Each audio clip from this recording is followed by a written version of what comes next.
niyo mga kapuso, yung mga whistleblowers na nakita natin ngayong gabi, that's only the tip of the iceberg.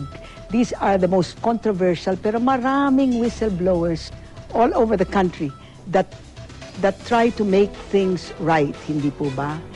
We can, sa akin, classify these whistleblowers according to kung ano yung motibo nila mag-whistleblow. Meron dyan nag-whistleblow kasi forsado sila, nagipit sila. Take Chavit Singson, for example. Nag-whistleblow siya tungkol sa wedding kasi montik na siyang pinatay. Nagkaroon ng ambush sa kanya. Something like that. Or June Losada, for example, his original reason was, baka mamatay na naman siya, or they were trying to intimidate him, etc. Di ba? And the other basic reason, much more basic, is may prinsipyo that's involved.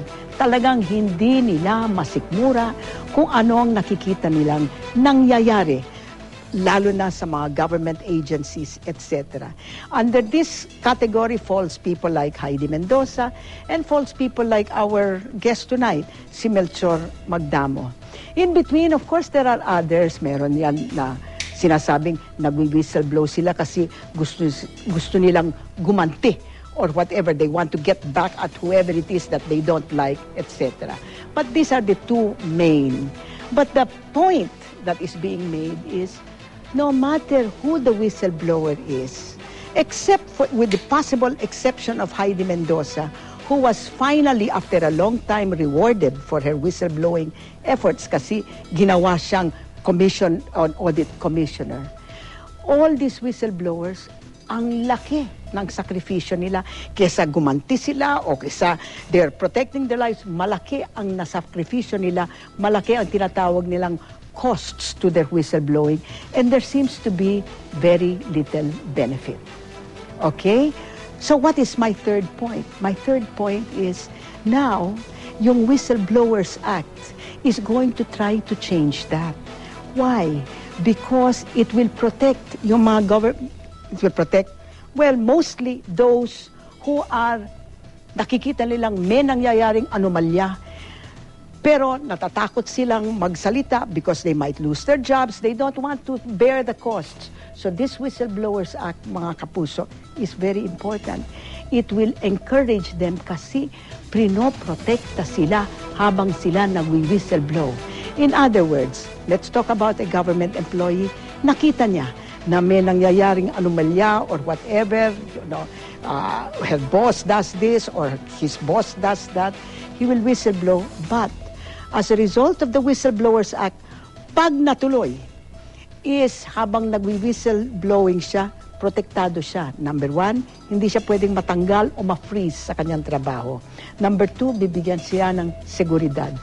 In other words, what this Whistleblowers Act tries to do is to make sure that yung mga anomalya sa gobyerno, because this is mostly anti-graft and corruption, no? Although it could also include the private sector, it will help in removing graft and corruption kasi hindi na matatakot ang mga tao na pag mag-whistleblow sila, mahaharas sila ng mga kanilang mga boss in the government o mapapaalis sila. Isn't that great? I hope that it comes about. Ano ang estado ngayon ng ating Whistleblowers Act? Well, sabi ni Congressman Umali, tapos na sa House. Hindi pa natatapos sa Senado. But he's hoping that it will pass this year, and he's hoping na it will pass together with the Freedom of Information Act. Bakit na naman papasok ang Freedom of Information Act dyan? Simple lang eh. Kasi kung ang whistleblower, when you want information, as I said, you need to know what kind of information you have. And the one who knows the information that is necessary is yung mga insider. Diba? That's why you need a Freedom of Information Act so that the insider can help the outsider come in and expose kung ano mangyayari. Let us hope that it passes before the end of this Congress. The end of this Congress is 2013, hindi po ba?